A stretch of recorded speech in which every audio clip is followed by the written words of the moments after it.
Olá pessoal, tudo bem? Vocês já ouviram falar de Amy Robsart?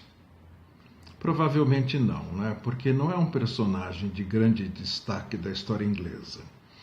Mas ela esteve envolvida num triângulo amoroso com a Rainha Elizabeth I, século XVI, portanto. Elizabeth tinha um favorito, que era Robert Dudley, conde de Leicester. Ela não podia passar sem ele. Ele vivia na corte, cuidava de várias atividades, por exemplo, dos cavalos, organizava festas, até mesmo torneios ele organizava. Enfim, ele era um companheiro da rainha e não se sabe até que ponto eles levaram essa relação afetiva, e o que também não importa muito. Acontece que ele era casado. A mulher dele, Amy Robsart, que eu citei no começo, vivia no interior, meio abandonada. Enquanto ela ficava lá no casarão do casal, ele ficava na corte, junto à rainha, né? Dando atenção à rainha. Com o tempo, Amy foi ficando doente. Ela ficou deprimida, acabou tendo um tumor no seio. E bem que Dudley gostaria de ficar viúvo para casar com a rainha, né? E ficou. Ela caiu de uma escada e morreu. Ninguém presenciou esse acidente. Quando ela foi encontrada, já estava morta. Dudley ficou livre para casar com a rainha, só que a suspeita de assassinato recaiu sobre ele.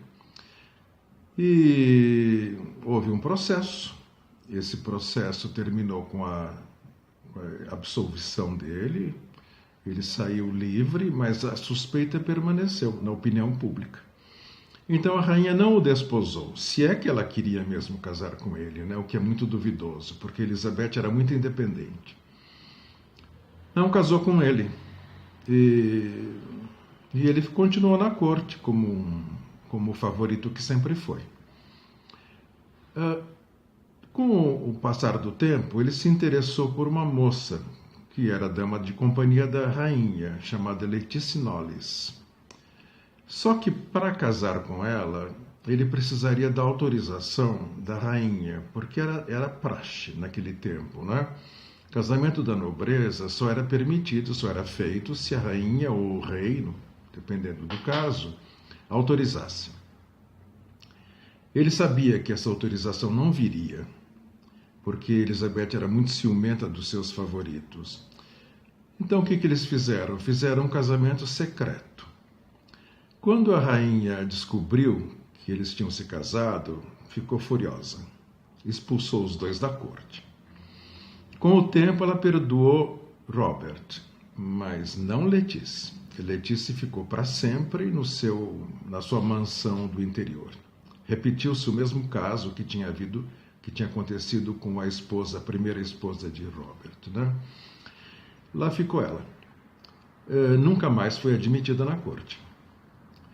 Quanto a Robert, viveu da mesma maneira, como favorito da rainha, cuidando daquelas funções que ele já tinha assumido, e morreu em 1588, antes da soberana.